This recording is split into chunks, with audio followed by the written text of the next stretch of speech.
back and forth through all of our sports and different meetings that we have. Please put a hedge of protection around them. Thank you, God, for all that you do for us. In Jesus' name we pray. Amen. Amen. I pledge allegiance To the flag of the United States of America and to the republic for which it stands, one nation, under God, indivisible, with liberty and justice for all.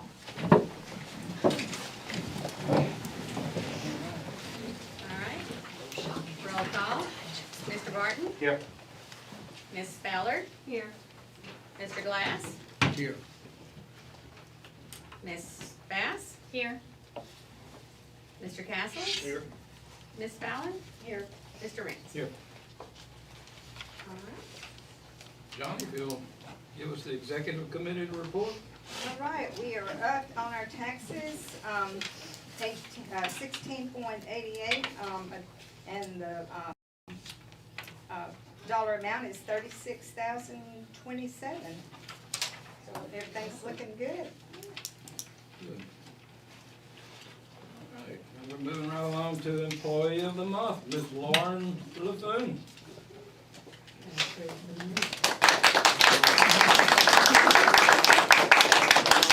Hold on just a little bit.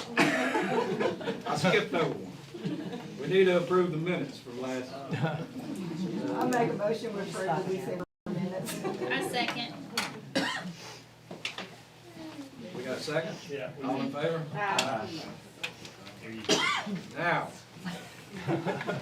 Okay, our representatives could not be here tonight from Pelican Benefits, so I get the privilege of presenting this to Lauren. Lauren is our cafeteria manager at the high school. Not only does she take care of the students and staff at the high school, she takes care of our pre-K babies as well. And she's fairly new. She just started in September as a manager. She moved into that role after our previous manager retired. So she was very hesitant to take the job, but we talked her into it, and she has proven to be an asset to our manager program. Her staff truly respects her, and it's very evident in the comments that I'm about to read that they sent to us. It says, I truly am thankful that she stepped up and took the management position. She is truly a joy to work with and to work under. And then another one says, she is a very hard worker. She puts her heart and soul into this job. She has a great personality and does so much. I am thankful for a great manager like her. And then another one says, she really cares about her staff. She makes it seem as if we are a family. If you make a mistake, she tells you, but not in a way that makes you feel less than. So, congratulations, you are very deserving, and we are so happy to have you.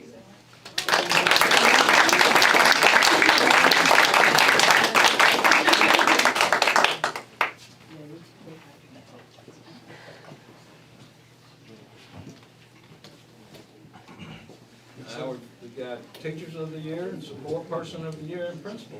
All right, we packed the house tonight. Yeah, absolutely. So we started this last year and just wanted to recognize that each of our schools selects, these people are voted on by the faculty and staff at each school. And a lot of times we recognize the district winners at the end of the year, and thought we want to take the time to recognize each school level winner too. And so you have a teacher of the year from each school and a support person of the year from each school. And so we wanted to bring them to the board so that you can see their faces and they have an opportunity to be recognized in front of everyone, and they have their families to see, because you know, a lot of time goes into the work that they do at school, and I know that a lot of times they take that work home with them. And they bring their feelings home with them, and they bring their work home with them, and we just appreciate all that you do for our students and for our schools, and we want to just value you and what you do for our schools. So I think in order to make this work, I'd like to do this kind of as a group, and so I want to recognize, we'll start with our support people of the year, And so we have just a little plaque that has a picture of you. I asked each of them to send me a quote about what you love most about your job. And so I've put that on this little picture for you in this little frame that you can put on your desk or at your office or at your house, whichever one you want to do. So I want to I'll call your name. I'll call your name if you want to come stand here and we'll get a group picture. But the support person of the year for Kelly Early Childhood is Miss Gail Bass. She serves as a paraprofessional. All right. The support person of the year at Caldwell Parish Pre-K is the secretary, Miss Morgan Duff.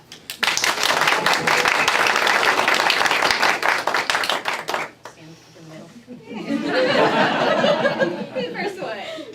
All right. The support person of the year for Grayson Elementary is the secretary, Miss J.C. Adkins.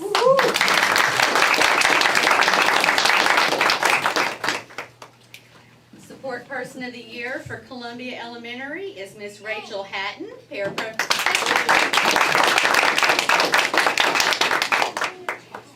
Union Central Elementary, Miss Melissa Shambola. Serves as a paraprofessional. At Caldwell Parish Junior High, Miss Claudia Lamb. Way to go!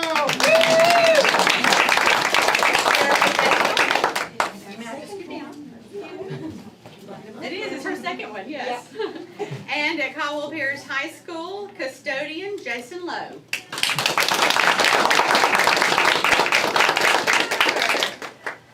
So we'll get, is Miss Kaylee here? I'm here.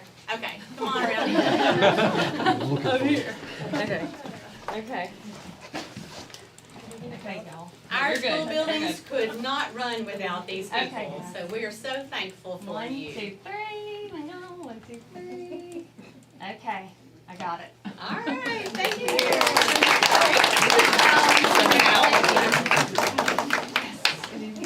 And now, our teachers of the year.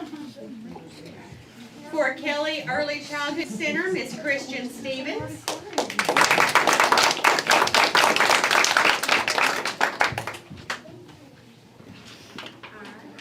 For Caldwell Parish Pre-K, Miss Brittany Witten.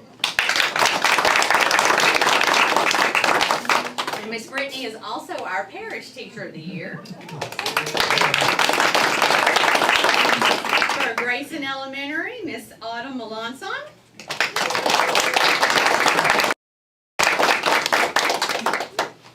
Columbia Elementary, Miss Melissa Barton.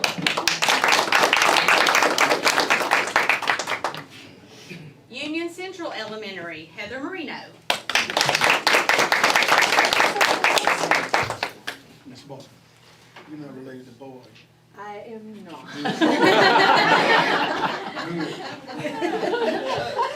Good, I ain't got to fill out a piece of paper. True. Caldwell Parish Junior High, Miss Anita Broussard.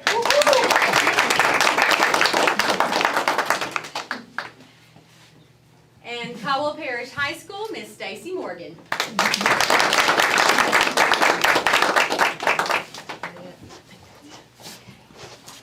And picture time.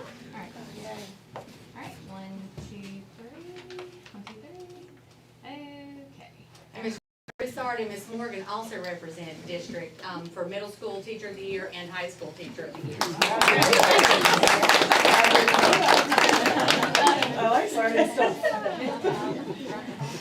And then our Principal of the Year this year is Ms. Lana Gregory, Union Central. And you get a picture by yourself. Okay, Lana. That's good. 1, 2, 3. Okay, gotcha. Congratulations. You're welcome to stay for the rest of the meeting, but you're not mandatory.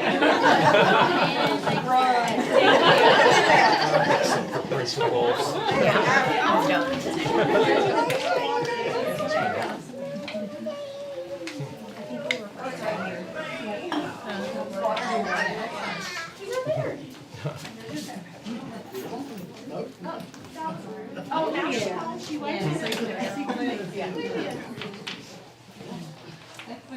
That You're stuck with us. Next, we go to E, and it's that time of the year again. We need a motion to elect the board president for a one-year term beginning January 15th, 2026. I'm gonna nominate Melinda Bell. No. I'll nominate Randy. You retired? Yeah, but that don't mean I wanna do that. I know, I do things. I'll nominate Randy. That was nice. Yeah, I guess we need a roll call. Well, let me, I wanna offer another one, because Maria, this is your 4th year. You're the vice president. I would nominate you as a substitute, so we can vote on that first, and then we go back to the original. Unless you decline. I'm Decline. for right now. Well, you may not be here next year. I think you've proven that you can be the president, and I think you should try. Randy, how do you feel about serving another year? I don't have any problem. Okay, well then, I will go with Randy. So we have a motion to add, we have a motion to elect Randy president for 2026. We have a second to elect president. I'll make the motion, I think Jerry second. Thank you, dear. Hey, I can only do what I'm doing. All in favor, do we need a roll call on that? Just all in favor? You need a roll call. Need a roll call? Sure. All right, y'all ready? Mr. Rand. Mr. Barton. Yes. Ms. Ballard. Yes. Mr. Glass. Yes. Ms. Bass. Yes. Mr. Castle. Yes. Ms. Ballard. Yes. Motion passes. All right, we move on to the next one. It's a motion to elect board vice president for a one-year term beginning January 15th. I motion for, Maria. Second that too. She's done a good job. Need a roll call?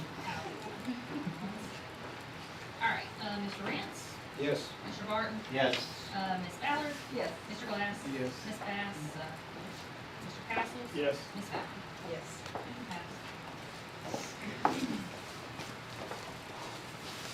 All right, now we move on to our committees, and y'all should have in y'all's folder a list of the committees as they stand right now. I guess we'll start with the, Well, Randy, just go ahead and keep them as is unless somebody wants to switch them and get on a different committee. That'll make it simple and easy. yeah, we can go ahead and just do them all at once to approve them. Is that a motion? Yeah. I mean, unless somebody wants to swap. A motion to accept them as they stand. I'm good with it. All in favor? Aye. I don't think we need a roll call on that, do we?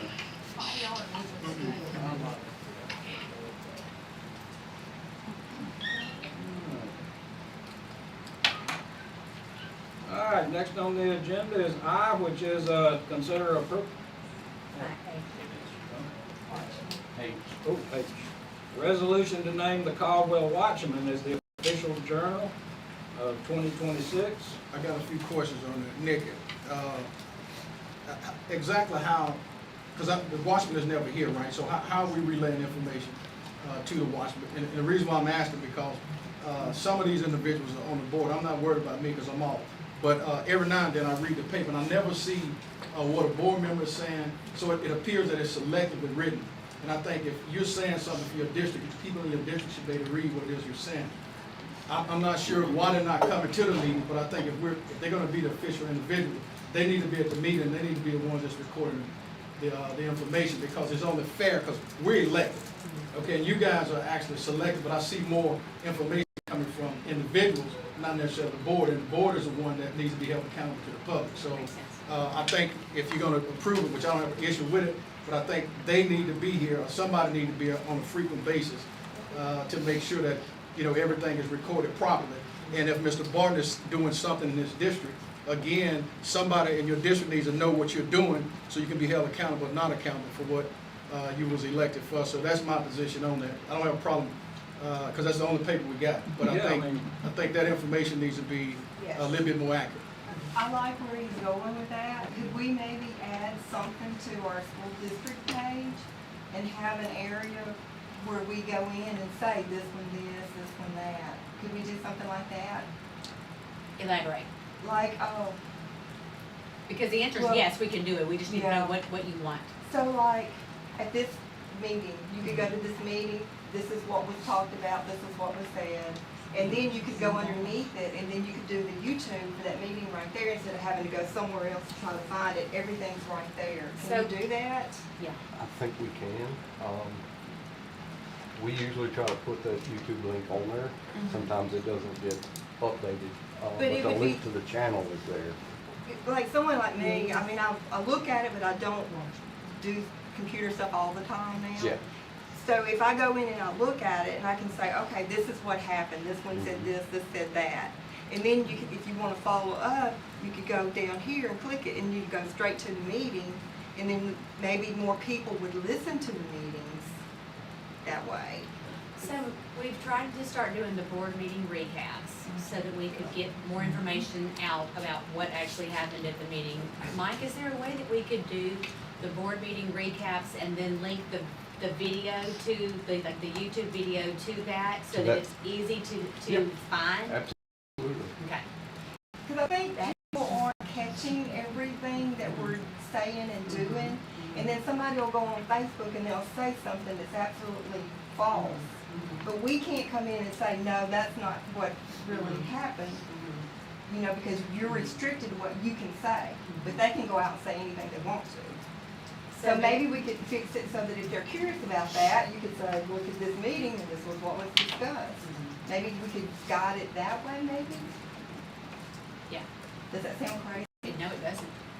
It doesn't. It sounds good. What's that got to do with the Watchmen? So the Watchman, from what, and where does, tell David to come in. We gotta have a newspaper.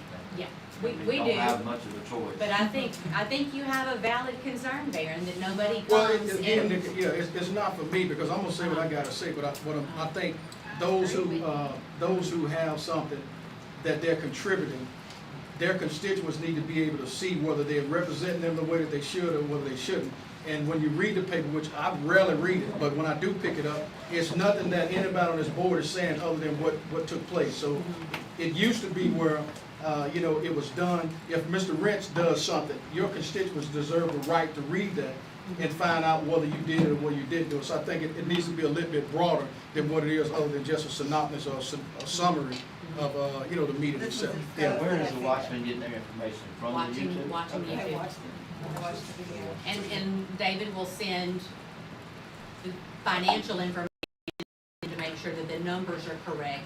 And some issues that we've had is, it's hard to understand if you don't come to the meeting and ask the clarifying questions. And so we've had issues with information getting reported incorrectly because you don't understand there's a lot of jargon, in the world we live in, and so sometimes things would be misreported, and when you're not here to ask the questions, you can't get the right information. So he tries to send that information. I try to send that information, but the concerns you have about what board members are actually saying is valid.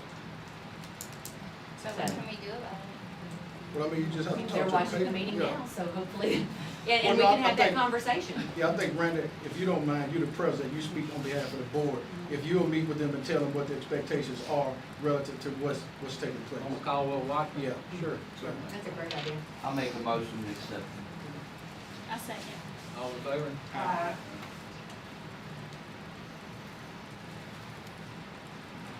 All right, now moving to I. Consider approval of a one-time stipend in 2026 for our maintenance personnel, George Duncan, Logan Hinton, and Donald Martinez. What is this stipend, Randy? Is it five, we upped it to 500? didn't we? 500. That's still approved? Well, we can change it if we like, we can up it or we can leave it the same, Because I mean, stuff going up, so I'm just asking to make, before we approve it. I don't know what we can, but if we can give them more, then I'm open to it, but if we can't with the way stuff is, I just think everything has gone up, so at least we can accommodate them as much as possible. What did we do last year? Well, we went from what, was it 3 to We 5? did 500 last year. If y'all wanna change it, somebody needs to make a motion to It was change it. 250. It was 250, and you bump it to 5. And they buy their jacket and their boots. Boots, work pants, work shirts, jackets. So Is James, it going in the hole, James? what would you get a recommendation? It's up to y'all. Well, I'm asking you though, do you have a recommendation? If you could give them maybe a little more, that'd be great. 750? That's what I was thinking. I'll make a motion to give them 750. I think if we don't go up, they're going in the hole buying stuff. Well, can we afford it, David?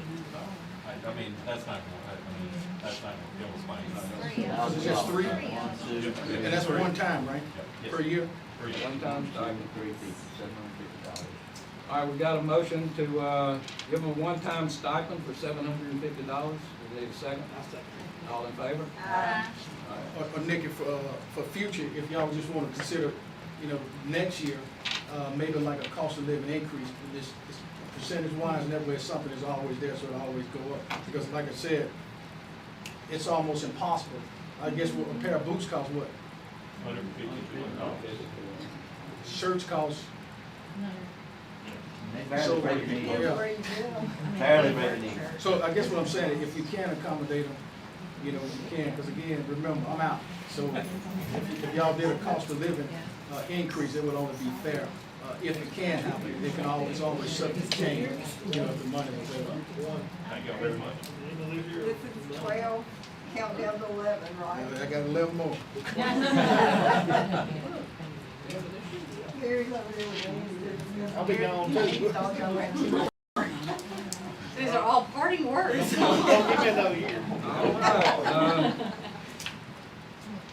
All right, now we're moving on to J. We have an update on Louisiana Green Fuels project up by Riverton. Mr. Bob Merritt and Paul Schubert are here to update us on that project. If you'd like to, go ahead and.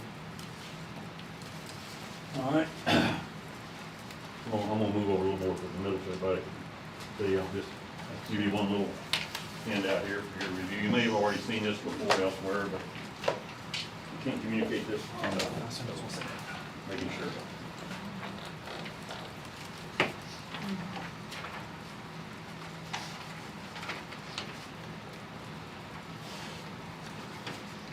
Hang on, pass over around.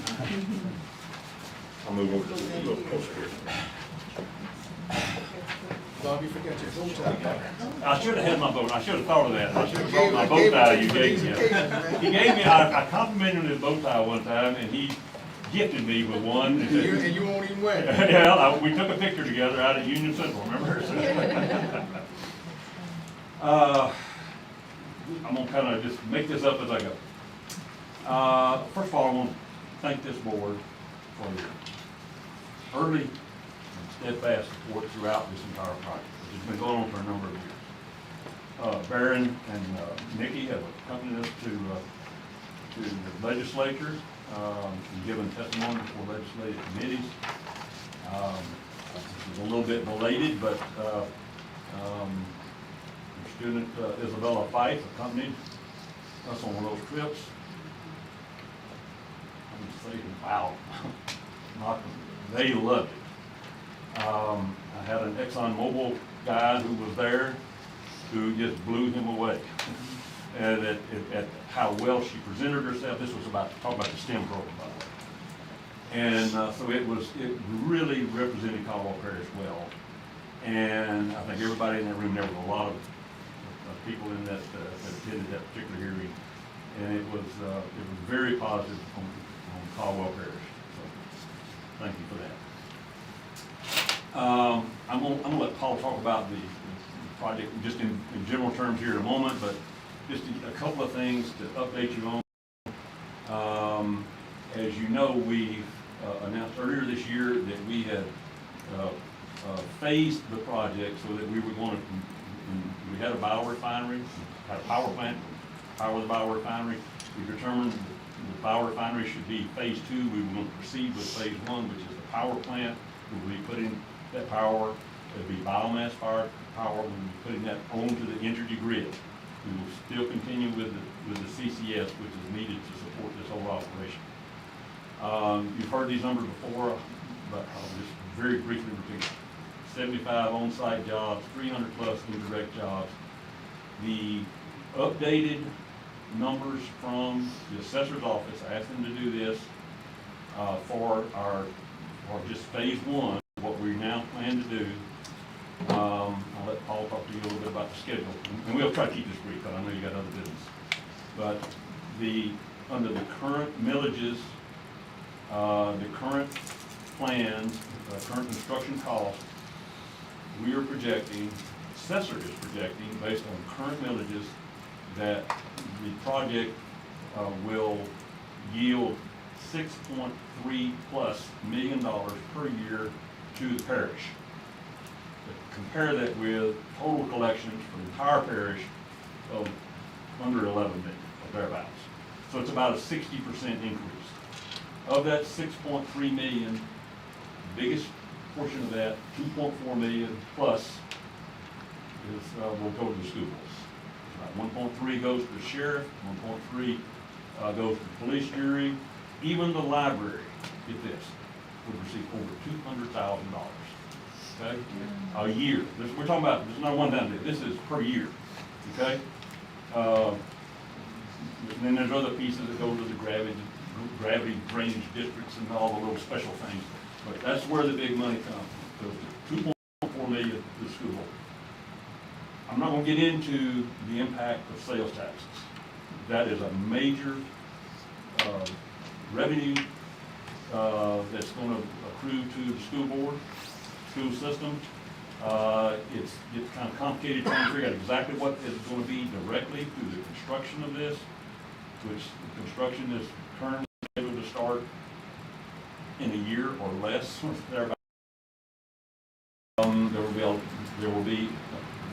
It's going to generate a lot of sales taxes. I don't have to explain to you. You know very well know the impact of sales taxes on the school system and on school teacher pay. We well understand that. There is, all of you are, I'm sure, aware there has been some recent opposition has appeared. It's a free country, everybody can say whatever they want. There's a lot of misinformation. There is an effort to bring in some outside people who are just anti-CCS. Unfortunately, they just have bad information. There's no other way to say it. That led to our crafting of these 10 facts that try to set the record straight on how this project, what the thought process has been, what its impact will be, what the true facts are about every aspect of this thing. There's one I want to emphasize because it is the most important factor. What has riled up the opposition to CCS in South Louisiana has been on projects, specifically on those projects where the economic development and the jobs and the benefits, tax revenues, and all those things that benefit a community are in one parish, and the carbon dioxide that comes off of that industrial facility is then transported into another parish. And the other parish, which receives the CO2, is not very happy about it. Understood. That is not the case in Caldwell Parish. Just to set the record straight, we will have capacity once we get the permit, which is very, very near. We hope within a matter of weeks, if we think, based on based on our interactions with the Department of Conservation Energy. We will have about 3.4 million tons of injection capacity. So just don't worry about the million, don't worry about that million, just think of 3.4. The facility, as currently planned, is going to require a little less than 1/3 of that. So we will have 2/3 capacity unused. And so the suggestion has been that we're going to sell that excess capacity to somebody else, and somebody else over there, and they're going to be bringing a pipeline, and we're going to turn Caldwell Parish into a waste dump for somebody else's economic benefit. That is not going to happen. We have pledged this wholeheartedly to the police jury. We put it in writing. We're saying it again tonight for the record. We are not bringing in outside CO2 into this parish. And I'm appealing to you, not just as school board members, but as community leaders and citizens. If you hear that, correct the record. That is not the case. And it's not because we're trying to just avoid bad publicity. There is a very valid reason why we will not do that. And we have turned down many millions of dollars in the last several months. People inquiring of us, do you have room in that reservoir up there we can send CO2 up there? Well, back a couple of years ago when the first idea, well, I don't know, maybe we'll think about it. Let's make sure we got enough, we didn't know really what to think about. But as we have thought through it and our thought process has matured, we've come to realize that injection capacity is the most precious thing that we have. You need three things to make this project work. You've got to have a source of feedstock. That's the forestry waste. We have way plenty of that. You've got to have a demand for the renewable power. The demand is off the charts. Meta's going to add 20% to the demand for this state. Okay? Think about that. Almost 15 to 20% additional incremental demand to run Meta over what the entire state can do right now. There's a huge demand for energy. It doesn't matter if it's renewable or anywhere. There's demand for energy. They need electric power. So that's infinite.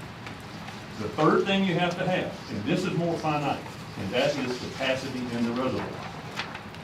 You only got so much. Why would we go sell it off to somebody else? Once we get this first project done, we've still got plenty of feedstock, we've got plenty of demand for power, and if we have room in the reservoir, we can do a second project. The only exception to us doing project 2, conceivably, could be, and we have mentioned to others before, once we get this Class 6 in place, we get this project built, we get it in operation, it's going to turn Caldwell Parish, our estimation, into an economic development magnet.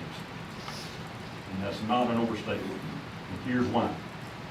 There are a lot of reasons, which I won't, technical reason I won't get into. We're probably going to be the only carbon sequestered Class 6 permitted reservoir in North Louisiana. There'll be a bunch of them south of Louisiana. We're probably going to be the only one.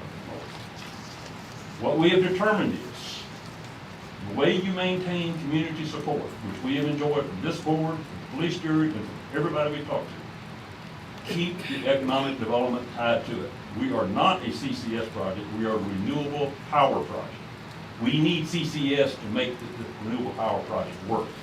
Keep the jobs, keep the taxes, keep the benefits, keep all the things that will flow out of that in Caldwell Parish. If some third party wants space in our reservoir, our response will be, fine, bring your economic development and put it right up there on top of that reservoir like we are. That's fine. We'll make a deal with you unless you use part of our reservoir. But you bring your jobs, you bring your taxes on the school board, police jury, and everybody else, and all the indirect benefits, all the small businesses around here that struggle. You bring it to Caldwell Parish, and we'll talk about it. So we have made that a hard pledge, and we're pledging it publicly again tonight. So that's a big thing that the outside people want to come to this meeting on Tuesday night. And it's going to be we guess, we're expecting some outside folks to show up and try to tell us about how terrible CCS is. I've given you the facts. I encourage you, if you haven't read all of them, please read them again. They are facts. They're well researched, and I met with a Caldwell resident opponent this afternoon for 2 hours. He left, says, I'm no longer opposed. All right, I'm telling you, it's a big, complicated project. People are, they don't understand it, and it's easy for people to get misunderstood. That's just understood. It's just a complicated project, but it is sound, it is safe, it's been well thought through, and it's going to benefit this parish for decades, not for years, for decades to come, long after I'm dead, y'all. I'll leave it with this last thing. One of the police jurors pointed out to me that the last large sustained industry that this parish had was Louisiana Central. Lumber. It was shut down in 1953 when they cut out and left Clark's.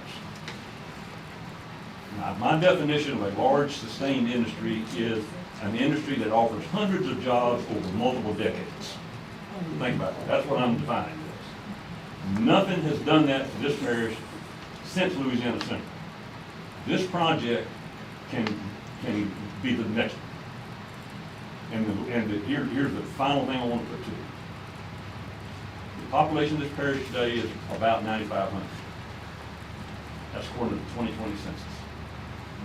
Do any of you know what the population of Caldwell Parish was in 1950, just before Louisiana Central shut down? 10,200. 70 years, and we've lost population. Now let that sink in. 70 years and we lost population.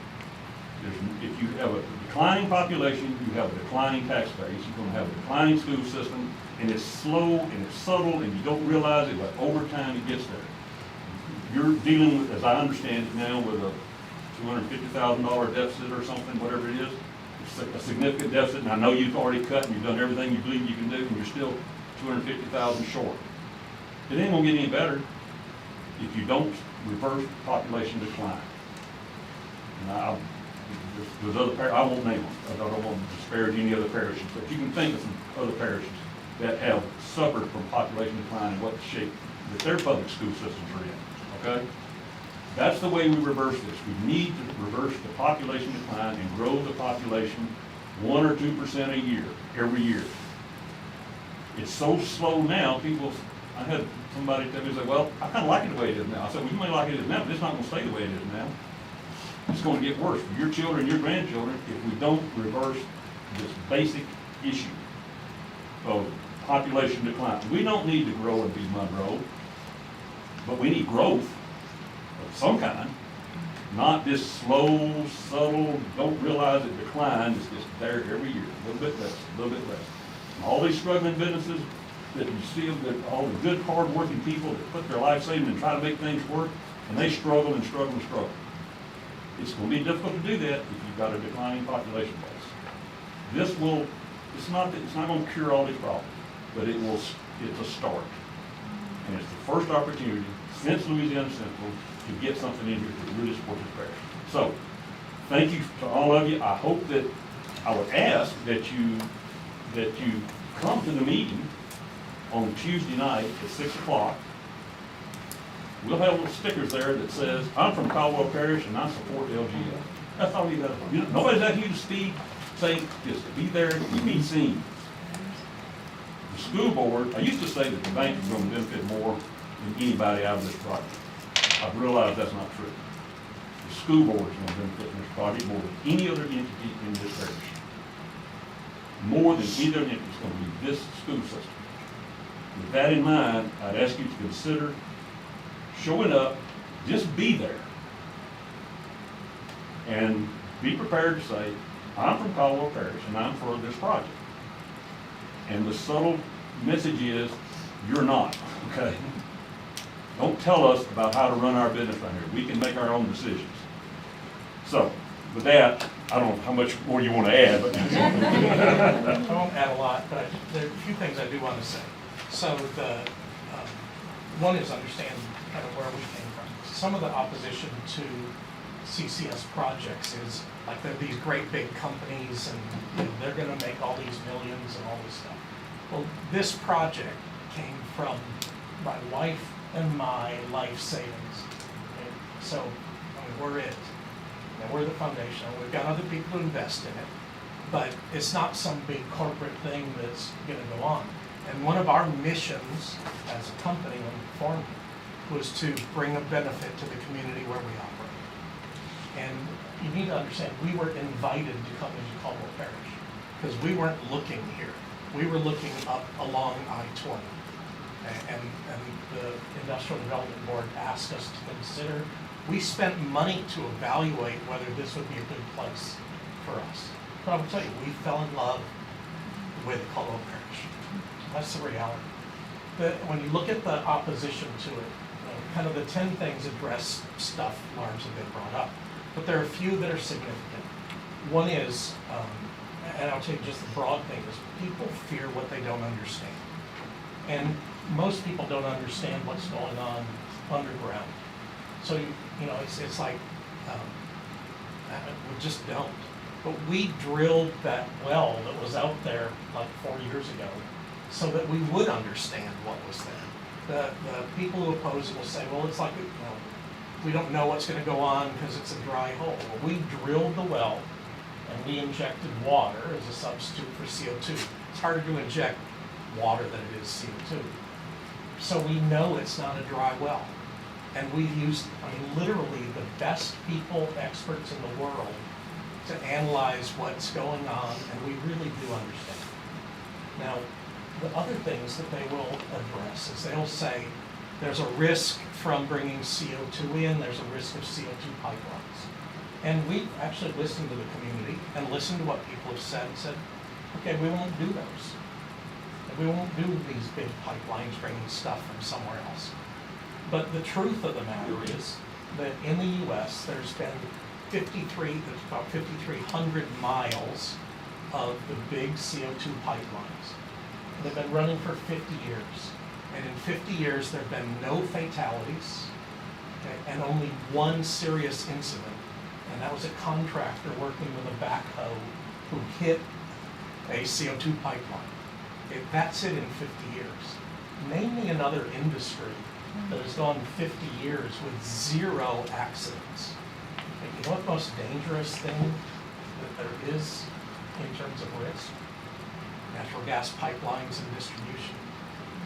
Okay, we did a study 2010 to 2019. 2010 and 2019, there were 126 fatalities, 592 serious injuries, and over 10,000 people evacuated as a result of those. And out of those, over 70% of them were the small pipelines that bring natural gas into your house. Okay, so if you think back to what are the real risks, it's an industry that's operated 50 years with nothing, or is it the ones we're used to and we drive by gas transmission stations when we go to Monroe, and we all go to Monroe, okay, and we look at it, and we have people we know who work out on the pipelines, and those natural gas pipelines actually have 4.3 times the accident rate of any standard industry in the country. And we're used to those, and we're comfortable with those. Okay? But again, people oppose things that they don't understand. Well, there was a time when electricity was coming in, and people didn't understand electricity. And they said everybody's going to die. Okay, that if you put that in your house, it's going to kill you and everybody you love. Okay. And we sit here now, 100 years later, and the government and the cities and all pushed it because they determined it was good for the community. But we're sitting here with electric lights over our heads. And if you decided to put a screwdriver in that socket over there, it would kill you. And we make sure our kids don't do that. Okay. And so we're used to that risk that still does kill people. People still get electrocuted. But we're talking about something that just doesn't do that. And one other thing that they talk about is that the CO2 will escape and get into the water supply, okay, into our drinking water. One, they don't understand that it's already there. Okay. For the permit, we had to go and measure the CO2 in the drinking water all over Caldwell Parish, and it's about 200 parts per million. Okay, and most people, it's like, well, I don't know, is that a lot? But the drink, you know, if you're drinking a soda, it's thousands of parts per million already. So it's not something that normally is dangerous to us. We're around it all the time. If you happen to have a beer, it's even more than that. All right, but in all of the 50-year history of putting CO2 in the oil field and doing enhanced oil recovery, this is done globally. And CCS, as we practice, is currently going on globally. There has not been ever a recorded case of CO2 getting into the drinking water supply. And if you look at where we are in Caldwell Parish, one of the reasons we're here is the geology is great. Between us and where we'll put the CO2 is about 800 feet thick of solid rock that the CO2 can't even get through. And every well that exists that even touches that, we will go back in and make sure, not that it's plugged, but we're converting it into a monitoring well so we know where the CO2 actually is. Okay? I will tell you that when they first did one of these things up in, actually taking CO2 that was being produced in North Dakota, and they took it 150 miles or so up into Canada to put into the oil well, some farmers said that CO2 was bubbling up in our pond. And in order, it worried everybody. So spent millions of dollars to see if that was true. You know what they found? CO2 had been bubbling up in their ponds for tens of thousands of years. They just never noticed it. Okay? They could carbon date the CO2, and they knew it wasn't coming from where it was. They could tell the traces of other things that were there, no, it wasn't doing it. So we are very confident about the safety. It's extremely safe. It's not going to get into the water supply. And one last thing, they complain about this 45Q tax credit. And now, I don't know about you, but if we own a house, a lot of you own a house. Do you take your mortgage tax deduction or not? Okay. 45Q tax credit is when we start putting CO2 in the ground, we get a tax credit. Okay? If we don't put any of it in there, we get nothing. Every dollar of the $2 billion that we will take to build the project comes from private industry. Okay? So we don't make any money off of the 45Q. We get our taxes reduced. That's what we get. We're going to take every tax deduction we can possibly get. That's the way it works. I don't go to the federal government and say, gee, you know, I don't want that tax deduction for my house. We take it, and we're happy. And it let us buy something that's a little more than we would have bought otherwise. And so this is some of the things that they complain about. One, complaining about CCS and 45Q isn't going to change what the government does, the federal government. In fact, out of all these tax credits and things that are viewed as environmental, 45Q is the only one that didn't take any kind of reduction. In fact, they increased it under the One Big Beautiful Bill. Okay, so it has great support. And I said one last thing. I do want to tell you, actually, said people don't want to buy what we're selling. Well, actually, people want to buy electricity, and they actually want to buy renewable electricity. And what makes us different from other renewable electricity is by using the waste wood, we operate 24 hours a day, 7 days a week. Okay, while wind only works when the wind blows, and solar only works when the sun shines. Okay, we can provide them power every day. And Entergy has made a commitment to the Public Service Commission to get 4,500 megawatts of renewable power, and they've arranged for about 600. We'll deliver about 75, but 75 every day, every hour, basically. So I'll stop there. So, thank you all for your time and for listening to all this. We wanted you to make sure that you're up to date, that you have the facts. And I would ask you again to consider, if you're so inclined, to attend the meeting on Tuesday night. You don't have to say anything there. You don't have to take any public position. Just, we need warm bodies there. Hopefully, wearing our tag that says, I'm from Caldwell Parish and I support the LGF project. That's all. That's the only message we want, because there's probably going to be an attempt to bring down the TV and with these outside people and try to put on the TV some narrative that everybody in Caldwell Parish is against this. The only way we can deal with this is show up and show, no, that's not the case. There are a lot of supporters for this, and that will be evident just with people showing up. That's all we ask. So, thank you very much for your support over the years. We look forward to continuing it. and to our collaboration with the school system over the coming years. And obviously, once we get this up and going, we'll be able to collaborate a heck of a lot more than we can right now. So, thank you very much. Will you tell the story about Governor McKibben and how he's the one that set up the businesses to come in with the tax credits and the different things like that? You told it the last time you were here.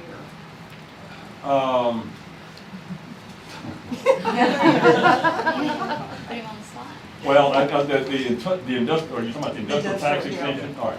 The industrial tax exemption, and by the way, those numbers I gave you are after the industrial tax exemption, which this board voted to approve.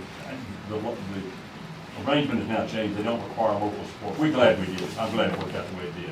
And we confirmed local support, school board, police, sheriff, all of that about the industrial tax exemption. And the numbers I just gave you is after the tax exemption. That tax exemption will run out after 10 years.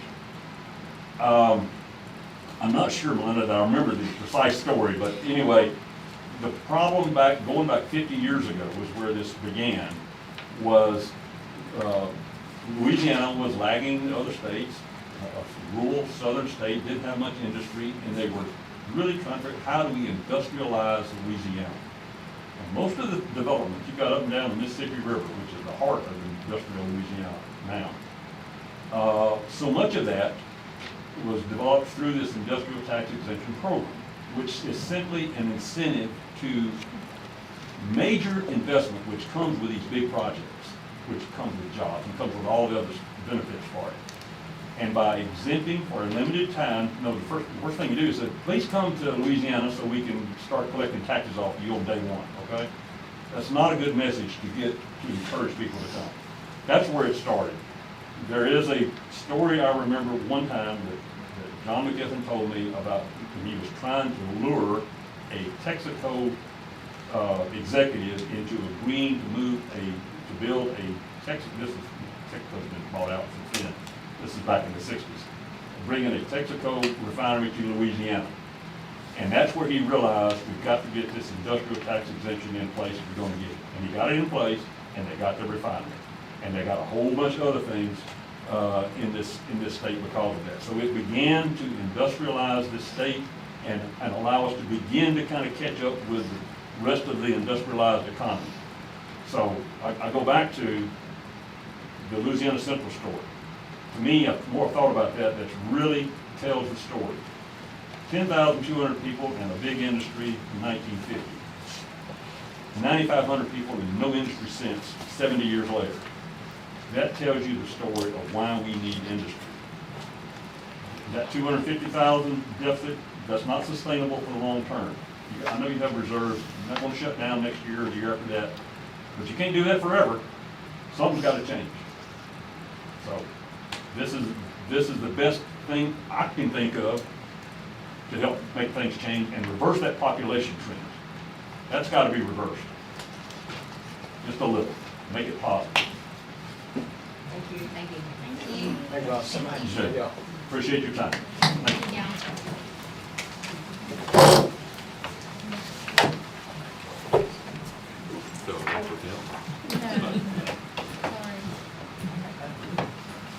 All right, we're moving on to the financial update. All right, yay. Over 6 months in, I sent y'all this earlier in the day.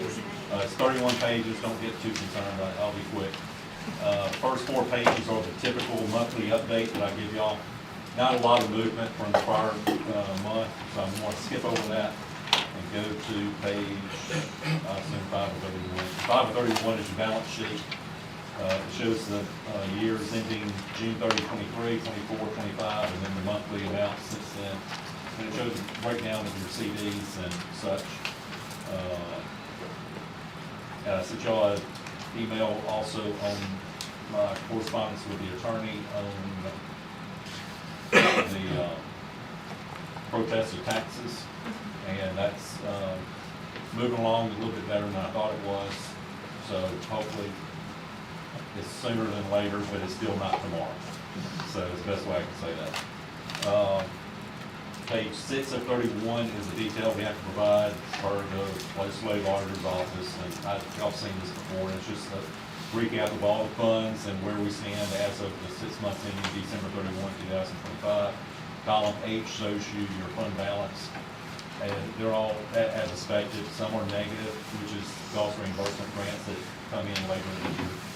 A lot of them are zeros because we do get cost reimbursements during the quarter and quarter end. So those are going fine. Page 7 of 31, highlights of the audit. The audit is complete and it is in Baton Rouge and has been set by the legislative auditor, so yay on that. Mostly good news. Or if you look on the left side of the numbers, I'm on line 2. Clean opinion on the financial statements, that's typical. We've had that for as long as I know, forever. So it's not unusual. You do have governments that do end up with a negative opinion at times. Fortunately, we've never been one of those.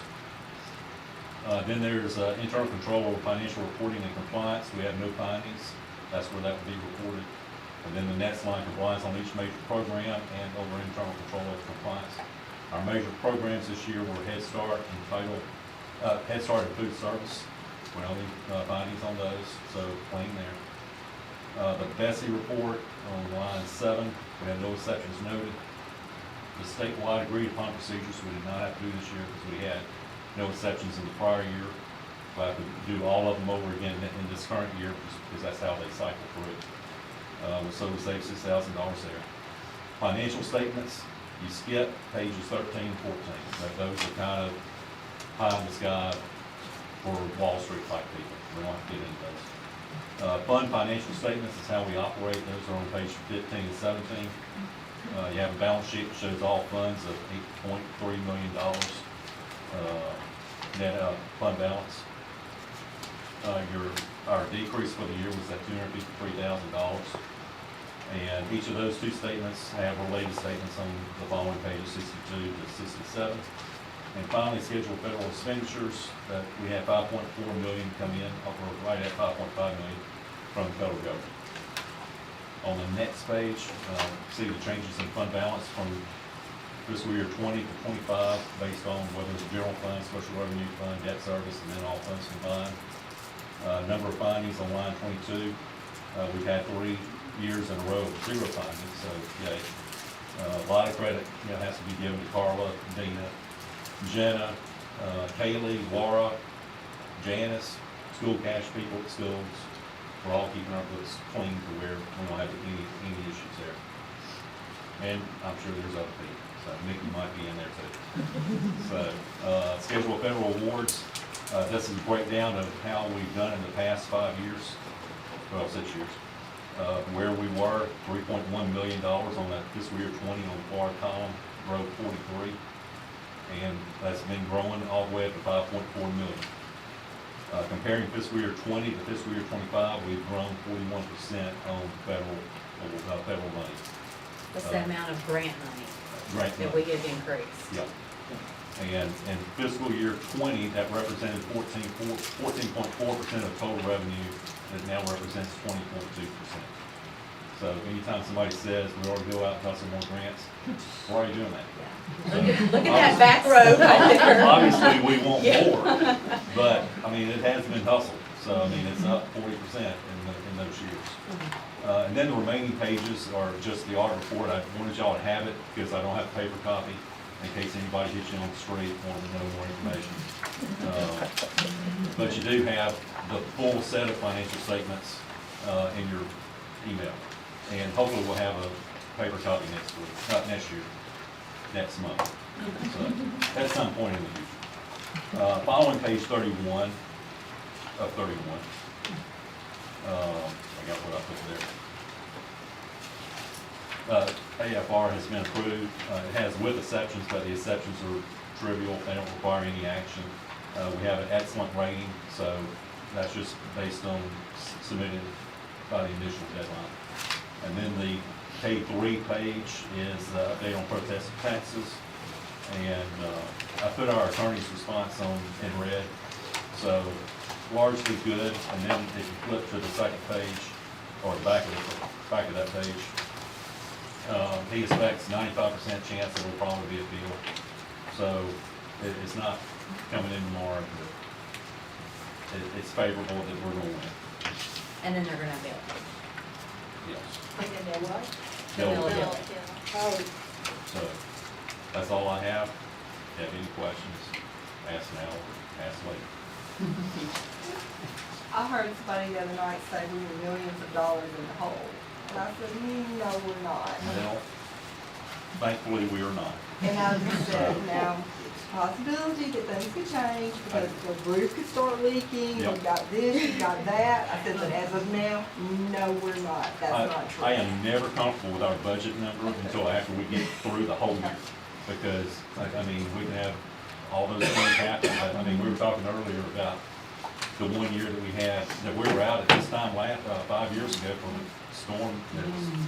We never got above freezing. And then we ended up with Hurricane Laura in September, I believe, same year. So, we don't need any of those things. We don't need those things, but we are not millions of dollars in the hole. We are not millions of dollars in debt. All right, district leaders. Rolling every day, minor repairs, maintenance are going on.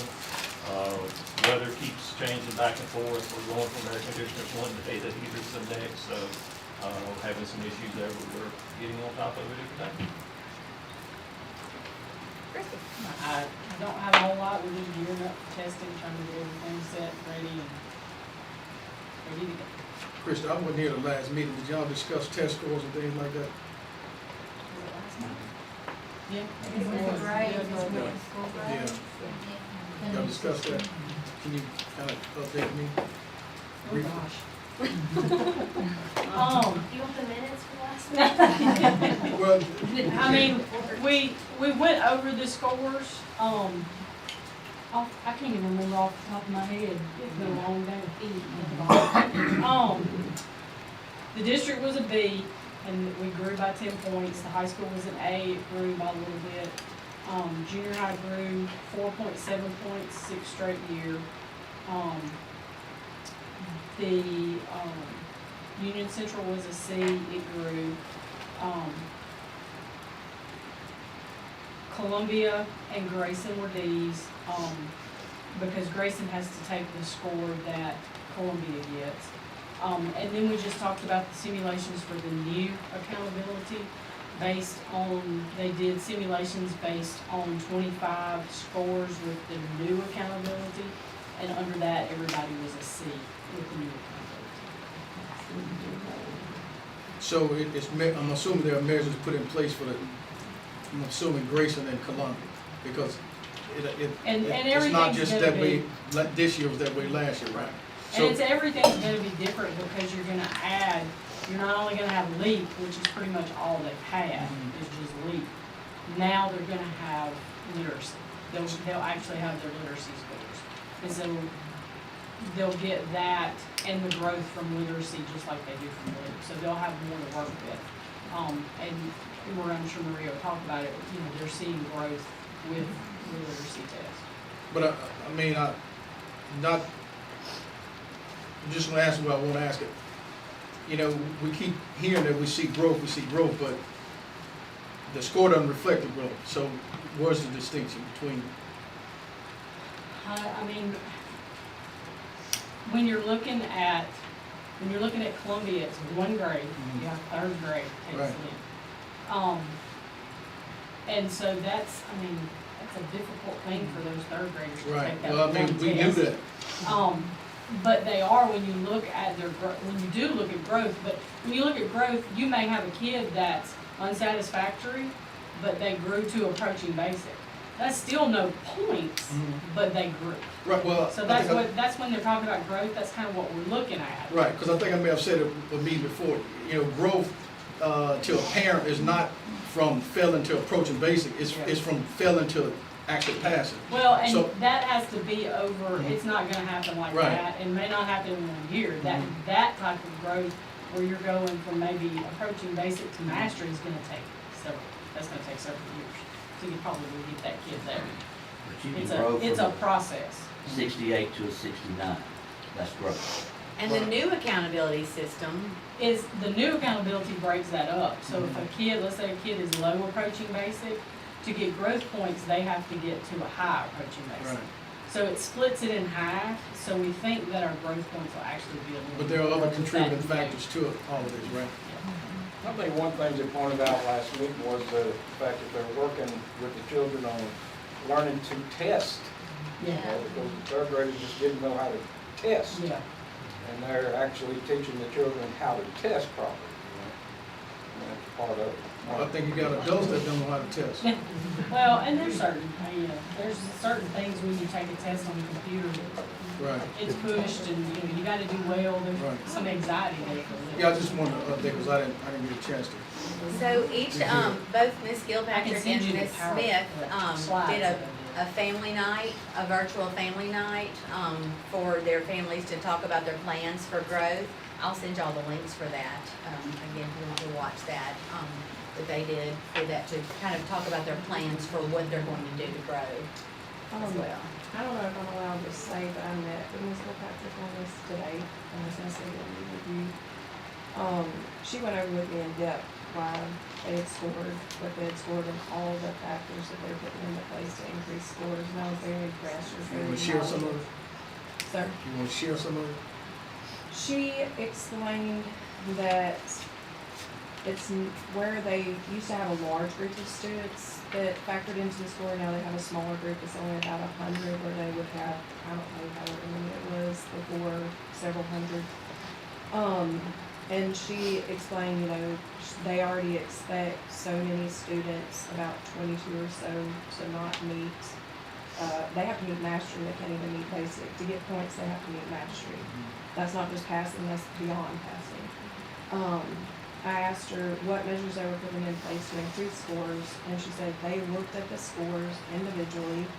They met, her and Belinda met on things that they felt like they were falling short on, even in first grades, implement things to increase the scores in second grade, because now literacy scores are gonna be impacted and increasing the grades. They're very on top. I was very impressed. They are meeting once a week, and the teachers are talking amongst themselves, working on strategies that are working with certain subjects. They even mentioned they identified a problem with Zern, where Zern was spending 2 weeks on the topic, and they were only getting tested on one question. We don't need to spend 2 weeks on the topic, it's only one state question. So they scaled back what Zern's teaching to meet the needs of the test. She could speak more to it, but I was thoroughly impressed, and she was very involved. Yeah, well, the reason, because I met with her last year, and I know she did her very best to get to where she's not at. And I'm always kind of wondering, in this pile, is everybody included? Is everybody giving an input? Is everybody input, being accepted? Are teachers being, given the opportunity to say what it is that they need to say without any type of retribution? Because all those factors exist. And, oftentimes, some of that doesn't exist. And I think if we can be more open to, those things, because those teachers do have, a lot that they can contribute to conversation. I think moving forward, I'm not saying that it's not happening, but if it's not, then it may be good and wise to kind of, I actually listen. said that to her. Yeah. I was like, I don't want it to seem like I'm coming to you Right. questioning you. But I'm glad that you did, questions. because Yeah. Melissa's done a great, job. I mean, she's worked a, rear end off, and I know she was disgusted, she was upset, because she didn't want to be where she's at. And sometimes there are always barriers that we don't talk about, that we don't want to talk about, but they exist. So Yes. my thing is always being open and transparent. Listen, give that input, and kind of move forward. So hopefully she'll be able to, let me ask you this, let's say if she's got 6 and 7, if 6th graders are basically not performing this year, is it the expectation that the 7th graders, that same group, the next year's not gonna perform? I guess what I'm at, so that school would basically be held maybe hostage for at least 2 years. Yeah, I mean, unless they implement, Right. things to change. Right, as they yeah. grow. So that's why it's important, Yeah. I'm asking for a reason. Yeah, the way she explained to me, I have a data background, Mhm. just in nursing, and they're pulling data from all these tests, and they're doing trends, and she's like, she couldn't show it to me because it had student names on there, but, anything that was negative trending, they Mhm. had something implemented to meet that need. Yeah, it's a Like tough writing task. was a big problem, and so they implemented writing in every subject to address that, so. They meet a lot. Yeah, Say and what's I'm maybe glad that you said a lot. that. You know, meeting is good, but the meetings have to be productive. But what they do is like, the state puts out like growth labels for students, like they'll say, okay, this student scored this, they need to get to here to get growth points. And so they take those test scores and they look at where they need to be, and then you take in literacy, and you take they put all of that together and meet on each kid to look at where do they need to be, what are their weaknesses, where do we need to get them. And so they're spending a lot of time deep diving on each kid to figure out where they need to be and what they need to do. Good luck. Well, man, but seriously, I mean it, because again, it's so much hard. that's out It's there, hard. again, that y'all have to encounter. And just when you get adjusted to one thing, it's something else, and then it's something else, so. And we're still trying to figure it out. I Right. took something And to Nikki again- the other day, and we're again- working on this new accountability, Right. we're still trying. Let me clarify, I'm asking for reasons to try to help, Oh, yeah. not to hinder, so when I ask questions, people get all up in an uproar. Well, that's what I'm here for, to ask questions, and I think, if we can do something to help you guys, that's what we're here for. I think, teachers and, principals, if they can coexist and work together and everybody can put their ideas and goals in there, I think you can move forward. This would be counterproductive if we came to the meeting and everybody was afraid to say something. I think when there's a meeting, everybody needs to be able to give their input and at least be acceptable to some of the stuff that they're saying, because I've listened to some teachers, they have some good ideas, so I don't know what it is that we can do to help, but I feel sorry for Melissa because I know what she's done. I know what she's trying to do. That's not neglecting any other principal. I'm just using her as an example. I know all principals, have issues. And when you got 15 bad kids, I mean, that's hell to pay. In the 7th grade, you gotta have them in 8th grade, or 6th grade, you gotta have them in 7th grade. It doesn't change. It seems like as they get older, the problem get, a little bit more out of whack, and I don't know what to do to help you guys, but again, I'm glad I'm out. Because it's changing. Sending Nick and AI stuff, it's so much that you guys gonna have to deal with the next year or so. It's unimaginable. And I was telling Melinda earlier, I wouldn't want to run for school board now if I was at this age trying to get in, because you're behind the 8 ball. It's too much going on, and I don't know what to tell you guys other than if we can help, feel free, but don't give up, don't give out, just keep doing it. I don't know if we can pray for y'all, and I'm being comical, but it's, I'm trying to get my point across, because I've listened to a lot of teachers over the last month or so, and I know you guys are doing the very best, and it's not pointing the finger at any individual person. I think we just all have to work together and realize that we know it's hard in the classroom, we know that you're struggling, but we're here for you. I've talked to Nick about maybe let's go and visit something. I don't know what we can do to, raise the morale, but we gotta do something. Otherwise, we're doing the one job that we're not supposed to do, and that's fail and educate these kids in the school. So hopefully, we can do that. I know Nick has been, working on a lot, because her and I've been talking a lot the last couple of weeks, and I don't see how she does it, because it's always something that she's gotta try to put a fire. Kim, I met with you, Rebecca. It's just so much stuff going on, and I wanted to be better than it was before I came in 30-some years ago. It's been made harder to do that, but I don't think we should give up. I don't think we're gonna give up. All I'm saying is this is more of a help rather. If you guys need something from the board, please let somebody know. And I know funding is not available. I wish we could, hire more people to do more things. I just hate it when people call me and they feel like there's no hope. And at that point, Delinda, I've talked with you, it's not a good feeling when you see people doing their very best. They love their job, but it's like, throwing their hands up. And it's a tough job for the money that you guys get. If Bob is successful in what they're doing, I hope that the money that's available will really reward you guys for the job that you're doing, because I don't think anybody on this board can do what you guys are doing. And I'll say that and defend it, because we can't deal with what we're dealing with, because we always complain about people calling us. You guys have to deal with parents, grandparents, kids kicking, not going to bed at night, coming to school with drugs. I mean, it's everything that we don't have to deal with. So my hats are off to you guys. Again, this is my pep rally to you on my way out. If there's anything that Barron can do, just let me know. Thank you. Maria, you next. I don't know if I can follow that. No, seriously, they need to know that we care, cause And I think you're right. We do need to show more of a presence. I know I do in the schools and visit. I think y'all would love to have them in your schools. It means a lot to Yeah. the teachers. well, you know, it used to be, realize Nick, how when we went, everybody always looked at it as a negative, like we were trying to come and find out what was going on. No, we're just coming to see. Well, I hear you guys talk about Yeah. all the things you're doing and things you're trying, and it'd be good to see it firsthand, you know. What makes them feel good. I know, cause the in-service was, Ah, it was. Knockout. We had a great in-service, and I don't wanna steal y'all's thunder, cause I know you may wanna say something about the in-service, but we're in a better place today than we were a month ago, I will say, because we had a really great in-service, so let's continue on and y'all pitch some of that happiness there. Rebecca, or Mike? We're working to make sure we've got all the computers up. Testing's gonna be right around the corner, and we know it. So we wanna make sure, everything's up and ready for the students. And right before the break, David and Miss Gillette and I were able to secure a grant. Got off the phone with them this morning with a call, and we should be having it installed soon. It was a Safe Schools grant for about $92,000. That's gonna put electronic door locks on most of the doors at the high school and the main building, and everything at Columbia for exterior doors.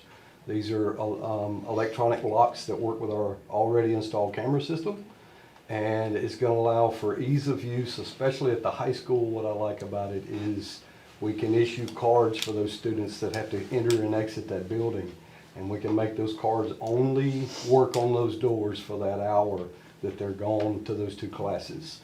That way we can secure those doors and we don't have to worry about them trying to get back into the building. So it's pretty neat. So, Rebecca? So, talking about trying to increase that grant pile, Janice and Teresa helped me submit high-cost services round 2. You guys have heard us talk about high-cost services in the past couple of years, but there's actually a second round to it. I've never been able to figure it out on my own, but we actually were able to get, it's not a tremendous amount of money. I mean, it's around $100,000, but at this point, you know, even if we get half of it, we would feel really successful. So we are still listening to you guys and trying to get this done.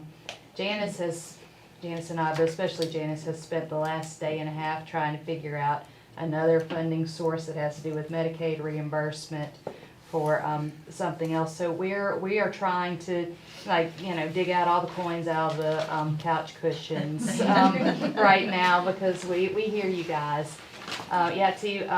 Not steal anybody else's thunder, but since our PD, I've been at 6. I just made fun of somebody else for saying it. I'm about to say, I mean, if you guys are around a kid and you have to say 6, 7, I mean, but I have been to 6 of the 7 schools and either observed teachers or sat and met with them in PLCs or observed a PLC, and they really enjoyed the speakers that we had, and I know that because I've seen them doing some of the things that we have asked them, or they were sitting around with each other talking about it and sharing ideas. And you know, most of the teachers, we like to learn things, and I think it makes, you know, anytime they're excited about something new to try, it kind of lights that fire back a little bit. So I think it was a really good use of our reset day when we were coming back. Maria? We finished K to 3. We're at 1% higher growth than we were last year, middle year for K to 3. We finished testing grades 4 and 5 this week. We're starting grade 9 Tuesday, so we don't have the full data for us. But talking about the PD, I think it was very beneficial.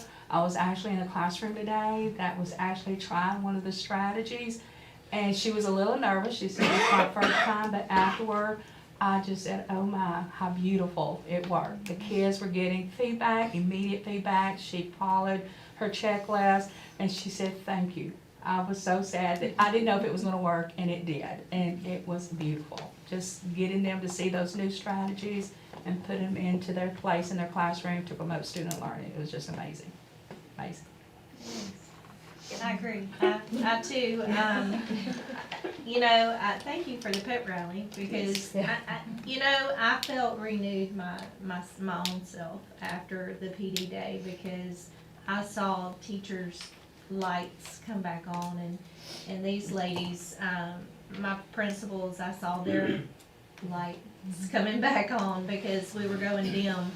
And it's always nice to have those moments in PD where you have that conversation and collaboration and teachers can be honest about what's going on and some real approaches that they can take. And I too have been in classrooms throughout the week and I'm seeing it K through 5, and it works with the little ones just as much as it's working with and it's just the excitement. I saw some beautiful co-teaching today going on with a special ed teacher and it was at Grayson and it was just, it just renews you to see the good things happening in our classrooms because if I ever get down in the dumps, my happy place is going into the classrooms and being with the kids and the teachers and just to see their renewed energy has been very great. It's great. Sandra? Well, my program is going through the administrative review. This is our year. It happens every 5 years. They look at every little thing. So we've already started sending things in, and the first week of February, I'll have 4 people from the state here. 2 will be in schools, Columbia and junior high, and then the other 2 here at the office, just looking at everything. So it's pretty intense, and we're ready to get this behind us, but it's something we have to go through and do. And when y'all are out visiting schools, y'all be sure to go visit my people and hit it at lunchtime. They would love to see y'all. Thanks, Sam. I don't have much other than a new year, new funding. By the time you get one set of funds done, it's time for another. So we're getting ready to work on super app funding for 2027. Ms. McCann has set up a planning meeting for tomorrow to address that. So Let's do next Friday. Hey, Nikki, if you don't mind, just because the principals are here, give them the opportunity to kind of, give an overview of what I would like to hear from them, because I know they're on the front line. Sure. They're the ones that's hearing from the teachers, and sometimes you're having a balance. But Linda, I had a chance to talk with you, even though she was afraid, and she should be. But I think, again, when we open up the conversation and try to get to learn and get to know everybody, the relationship is different. And I ask questions, my voice carries, none of that means anything because I'll do what I can. So I think if we can just hear from you guys, it'll be good, because I think Maria, it'll be easy to call either one of them to come visit the school. So I think if we just create a different conversation and realize that we're all in this for the same reason, and we're going to try to work toward this goal, which is making everybody feel comfortable and do the things they need to do. So if you don't mind, Mr. President, you're down there looking sleepy. Well, I've already stayed beyond an hour, so I'm here. So if you don't mind, each principal just kind of, concerns, or what are you thinking about, from January to December, January to August, May. Yeah, it's pointing to you. Well, I know, that's what I was like. We all looked at you.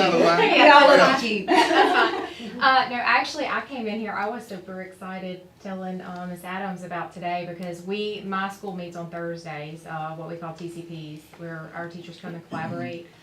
So that's what I do pretty much the whole day on Thursdays, is meet with different teams of teachers. We meet by grade level and subject. And today was one of those days where every single group of teachers was excited.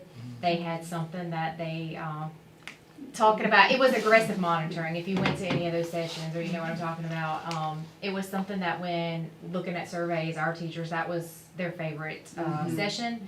They took, it was something that they could take with them and try the next day. That's right, And- you did surveys, right? Okay. Yeah. And so going through it, like, Well, they, and this, but the survey she's talking about is for each session that the Okay. teachers go to, we do an evaluation for them to tell us what they liked about the session, and that was that was one of their favorite sessions. yeah, Dana Talley, I believe. Dana Talley was the yeah. presenter. By the way, she left her mouse clicker at our Oh, school. that's Anyway, That's mine. or is that yours? Okay, what's in my office? It's on Leslie's desk. Anyway, they loved her. The Wednesday after that, I had teachers already like rearranging their room, their seating to try to implement the aggressive monitoring. And the junior high ladies came up, or guys and ladies, I'm not sure, came up with the codes, and so our math are kind of piggybacking on that. And then our ELA, we met last Thursday, and they were trying to come up with codes for that. And then Jada and Dory they did, so they have it, and so that's today. We were like, okay, I'm going to meet with fourth grade next, in the next few days, and kind of get that to them and see how they can make it fit theirs. But it's just that, like you said, that renewed sense of they're excited to be back. And before that time of year when we leave, right before break, everybody's just, they're wiped. They're exhausted. The kids are crazy that time of year. Y'all know if you have kids. Not just at school, at home, like mine, and so they were excited for. Usually, I'm gonna be very honest. The PD that we have is not always well received. Yeah. Well, They that's don't what I- feel like that it's Right. beneficial. We've planned things in the past that we think is what they need or that they want, and I will say the last couple of years with the surveys asking them, even though you send it out there, it's like vote on these things, your needs or whatever, but the more I guess like intentionality behind the way it was asked to plan it, the teachers were very much more receptive to the learning and the sessions, and I would say like thankful for that time. Just to piggyback off what she said, I know that our teachers were super excited about that aggressive monitoring piece. We had actually, Dana had came and talked to Jordan and I about a month prior, maybe end of November. Was it November or December? It was beginning of December, maybe. And so we had already just kind of shown it to our teachers just to kind of let them kind of get a little bit of a, head start. And so they had started bringing it in, but they were so excited to hear it from Dana. That was their favorite session of the day. We created, actually, that was the first session of the day. And then right after that, they had like planning with their content grade or content levels. And the math teachers immediately went in there. And when I went to their room, they were creating their own little code. So when they walk around, they can if they need to explain it more, all they have to do is put an E. So the kid knows, well, I need to, work on my explanation. So it's a super quick thing. We also, just so y'all know, our robotics team is going to state on the 31st. So we would love for y'all to come by and see them, and they're practicing and everything. Just call me. I will get Ms. Fontenot to give me a day. And I do know, just because my son's on the high school goes the day before to a contest too, so a competition too. So, we're so excited about the progress that they're making and everything. So we'd love for y'all to come by and watch them. Nick, I'm gonna tell you why they're not lying, because the teachers that I've talked to since professional development, all of them had some excitement. They had a level that they felt like there was a difference, which again, luckily, thanks to you and everybody else involved, to continue to go on forward is the hardest job. But I know that you guys are not lying to me, because they told me that they really enjoyed the things, and they most liked the fact that you were there, which is a great thing.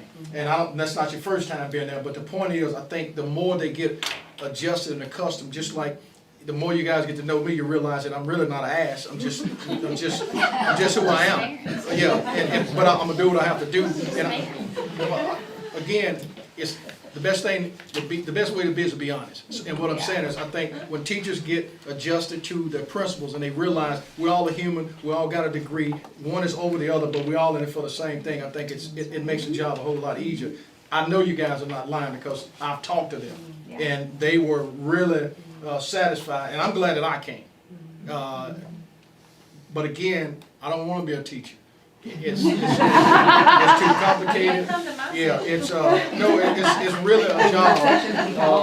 When you're dealing with kids that don't have leadership at home, and then you send them to school to try to get some leadership. It don't happen in 6 months or 12 months. It's a process you go through, and sometimes it's 6 years before you get progress.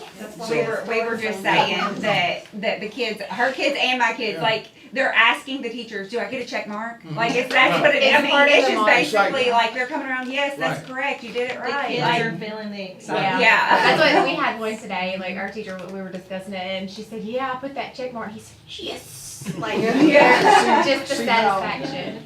Delightful they are to be able to talk about this. That's why I'm saying the conversation, it has to be open up. I just want one point. It's true. Yeah, and this meeting is not boring because we're actually hearing from you guys, which are the ones that's out on the front line doing this hard stuff on a daily basis, because it's hard to deal with somebody's kid that you have no idea about what they're going through on a daily basis. So again, I think identifying the issues are great. Delinda, I'm excited to hear you because it's a story behind all of this. It is. With the last day of school, so I'll let you. Right. Yeah. So, there's no secret that we have really struggled this year on the front side of the school year with behaviors, with our littles. There was a lot of teacher burnout. I'm gonna be very honest, one of our sessions, they all laughed at me because I said, I just want to say thank you for showing back up. Like, it has been hard this year, and I just want to say thank you. Thank you for just walking through that door, because I was really, really stressed and worried over the break that I would have some texts or calls right before the break to say, you know what, I can't do this anymore. I'm sorry I put you in that position. That's okay, that's okay. But it's thanks to Nikki, she simmered it down. But I gave me a can number. say that I do appreciate the fact that my teachers did reach out to board members, and say, hey, this is what's going on at our school. We need help, I know I had helped in every way possible, and I know they were worried that maybe I wasn't gonna step back through that door, but I definitely would never give up on the kids, They and the supported their teachers. principal. They did, They they supported their me, principal. and you just don't know how much I They appreciate that. loved their principal. Thank you. In fact, they didn't say anything about their principal. I know. Or anybody else. Well, and I do appreciate every one of them, and look, when they know I'm never in my office because I'm always running and helping somewhere, whether it's helping in the classroom, whether it's, whatever. So they know they can call on me. I think they were just worried about, there was so many things going on as far as behaviors. It was hard to put out everything all the time. But, like I said, we went to this PD. I feel like, they were heard, they were seen, and they know that help is on the way. Since then, we've had, some meetings to where we had to add additional staff or, that high-cost services, that called, specific type stuff. So we are getting the support. They loved seeing you, all the admin team in our building, at our Christmas program, at the staff development. Y'all don't know how much that means to them, that y'all know what's going on in our schools. I think sometimes they think that maybe because you're not in the building, you don't know what's going on. I know I communicate that with, Kim, with Nikki, with Rebecca, or Maria, or whoever's in my building at the moment, but sometimes they worry that it's not getting communicated of how much of a concern this is. So, like I said, we put boots on the ground again. We're changed a lot of things and made some adjustments as far as how to handle certain behaviors and how to address certain things. So we're working toward that. As far as our scores with Dibbles, the kindergarten and first grade take a statewide test basically now, and so that is you know, that's very hard for a student that doesn't understand, like, this is serious, you know, like, if you decide, oh, I don't wanna do this right now, that's a 0, you know, and that's hard, so a lot of it, they do. And so a lot of it is just practicing with them, test taking skills, because they've never had that opportunity before, but I can say there was some growth, you know, and so I'm excited about that. I can say that we've come back from, you know, the break, and we've seen a lot of kids that we've actually said, wow, they have matured so much. And we see that every year, but this year we were just like, oh. You know, so I'm still supporting in those classrooms. No, nothing is perfect. You know, you're still gonna have those days where you know, have to deal with a little bit more than others, but for the most part, we have seen kind of a settle at the school for now. Like I said, I'm still supporting in those classrooms, but I can say, you know, we did the aggressive monitoring even at the kindergarten level. I was in a teacher's classroom this morning and I helped her do those laps. And the kids, I can tell you, in that classroom were more engaged than I've ever seen them engaged. And there was less behavior issues going on in that classroom because they were engaged. So I think this strategy that we learned that day from Dana, again, was something the teachers literally could walk into their classroom the next day and do. It wasn't complicated. It didn't take a lot of, you know, pre-work. And the teachers were excited, the kids were excited about getting those checks. So I think this is gonna be just one more piece to that puzzle. Nikki, just briefly, what's aggressive monitoring? So it basically is a strategy for when you have a classroom full of kids. Let's see, because I attended this when I was trying to go with everyone else. Actually, my leaders are doing aggressive monitoring with their faculties as well. But you, rather than just like if I were to say, how do you know your kids understood what you just taught? And you say, well, I think they know it.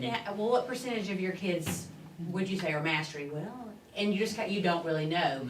Well, it's a way that you go through and you organize your classroom so that you look for if you're setting up a math problem, okay, and a word problem.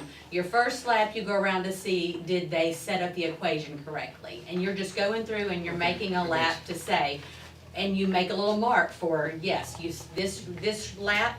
I'm asking you, did you set up the equation properly or not? And if you didn't, then no, you don't. And so you know without a shadow of a doubt, yes, you did or you didn't. Then the second one, did you add it correctly? You know, and then did you explain your answer correctly? So it's basically just knowing that your kids know what it is that you're doing, and it's having a communication tool. And they've all developed, there's not really a system because they're developing their own system, so it looks different. Some of them are using seating charts, some of them are using like charts where they go through and they list it.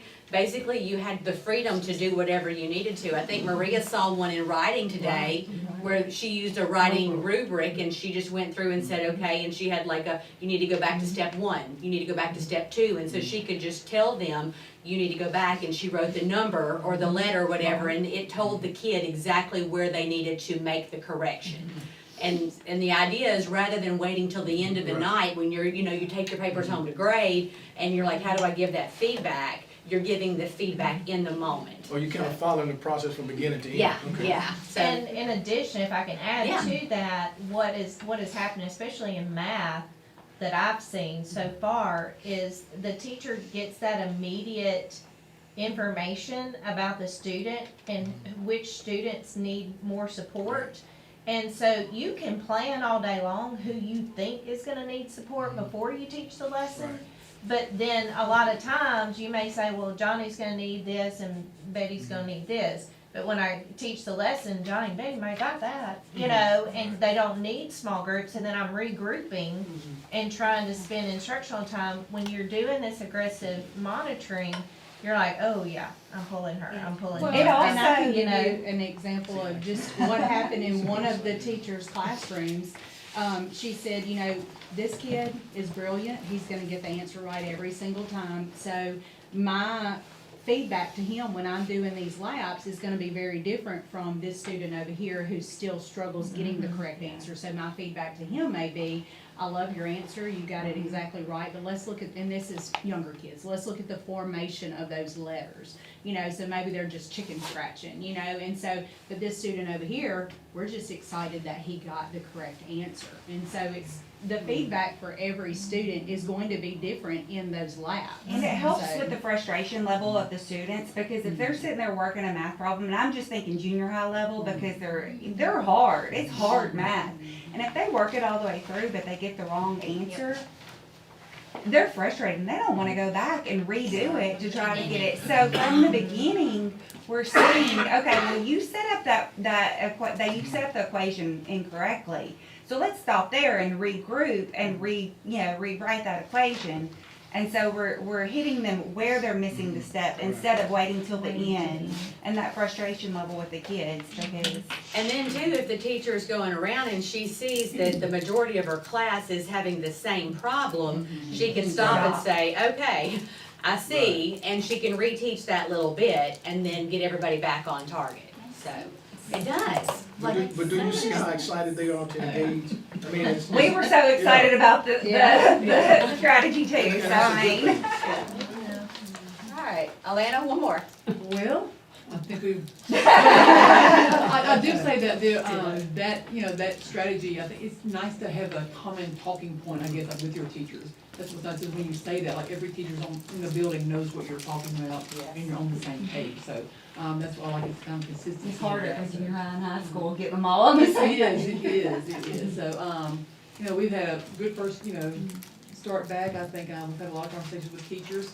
We had TCP today with the writing revolution. Charlie's introduced a lot of that kind of stuff. We went to several sessions today just about note taking, like how to take notes, because so many kids don't take notes anymore because everybody's typing on things on phone. So it's hard for kids to learn, like when if they go to college or even in a job or anywhere, you have to write things, kind of how to shorten and abbreviate without having to write down everything the teacher says. So it was a good session on how to teach the kids how to notes take quickly, and get information on your paper that's important, because not everything that a teacher says, like in a lecture, is important, as far as like testing. So try to decipher what that is or what that looks like.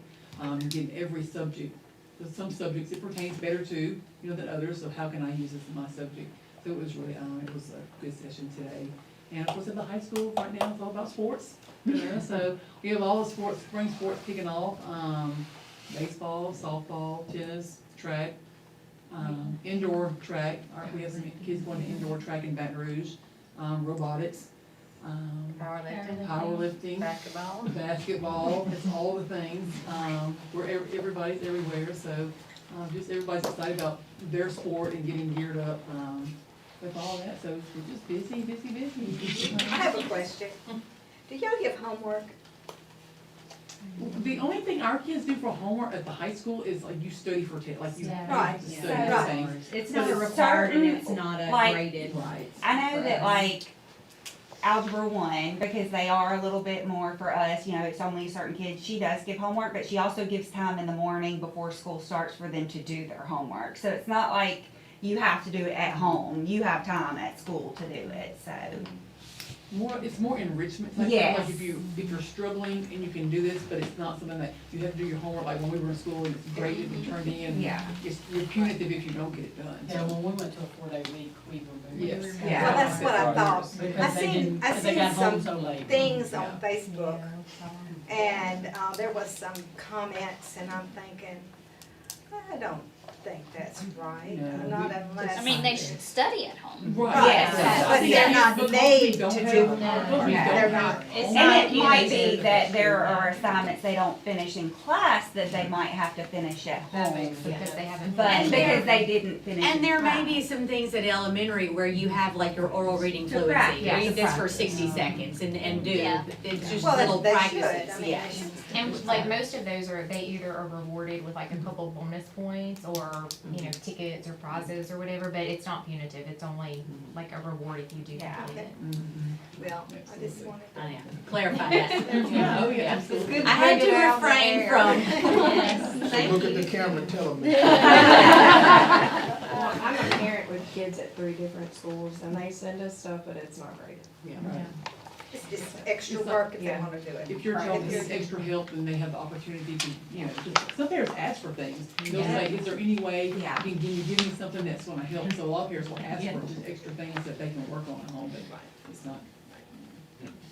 And Miss Gilpatrick had to go pick her husband up in Shreveport, airplane. It's supposed to fly into Monroe, but it got changed to Shreveport, so she's not here today. Well, thank y'all. All right, well, I will just reiterate what they said. I had my advisory council meeting yesterday, and so with that, I have representatives from each school, and, the back and forth and the collaboration, so they're, we talked about, how you can get so sucked down into negativity, and this is a tough job. It is very tough, and with social media, it's very easy to let people tell you how terrible schools are and how, we are, but none of us come to work every day to pour into other people's kids because we don't like them or we don't like our jobs. And so we talked a lot about being marigolds and spreading positivity and being that to each other. But we went through all of our initiatives together, and they have lots and lots of feedback. As a matter of fact, I was like, y'all have to go back to school, you've got to go back there. But even in the group me that I have, they were sharing ideas about ways to be positive with each other. They talked about the Happy Mail, and they were sharing all those ideas and talking about, just ways to support students and build connections with families. And so I feel like we're in a much better place today than we were a month ago. So, and that just happens. It just happens. So the only other thing that I want to, you have certificates in your folders with your continuing learning, right? That's February. February, This is okay. for School board recognition. School board recognition. So January is School Board Recognition Month. Thank you all for the service that you have. Throughout the month, we'll be posting pictures of you and just recognizing you.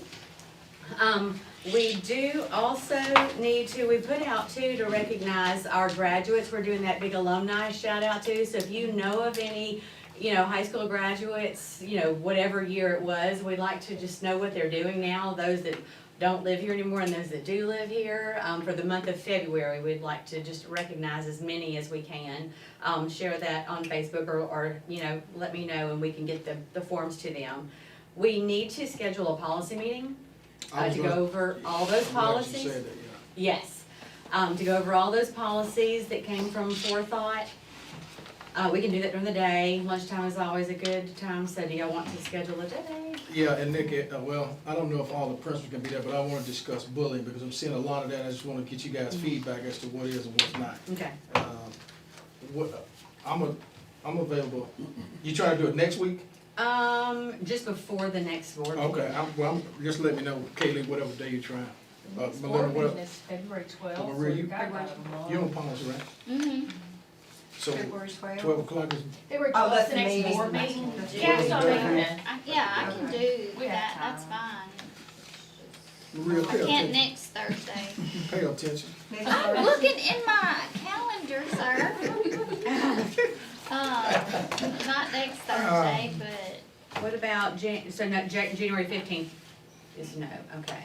That's today. That's Can't do it. today. Okay. What about January 28th? That's a Wednesday? I can do it, yeah, any Wednesday.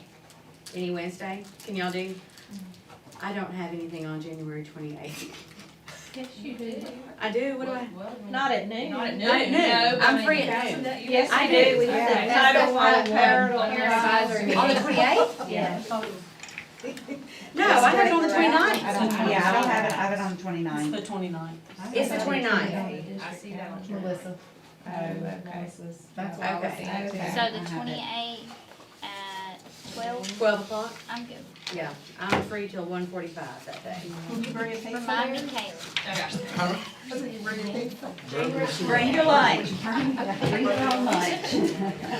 We should order out lunch from our cafeteria. Or our Yes. yes. Policy meeting, Wednesday, January 28th at 12 o'clock. PM. Are we Yeah, good? Not yet. Oh, wait. I know. Okay, now we need to have a building, grounds, and land meeting. Okay, That's, that will have to be with the, that's after I Mr. get back. Barton. When you get back from your cruise. I'll be back on the fifth. February fifth. Okay, Well, if we can't. so, That's February. let's go to February. You'll be back on the 5th? So let's look at February the 11th. Okay, that's good. You wanna do February the 11th at 12 o'clock? Sounds good. Okay, At what time? 12 o'clock. But when you can be there at 12? I'm about like, Miss Garcia over there, this spring time of year is crazy. I guess can one of us sit in for him? Give me a time and a date and I'll let y'all know. February the 11th at 12 o'clock. Okay, What day is that on? Wednesday. Wednesday? Yes. Okay. All right, now I'm done. All right, now you're done. Comments? I'm done. Karen, are you done?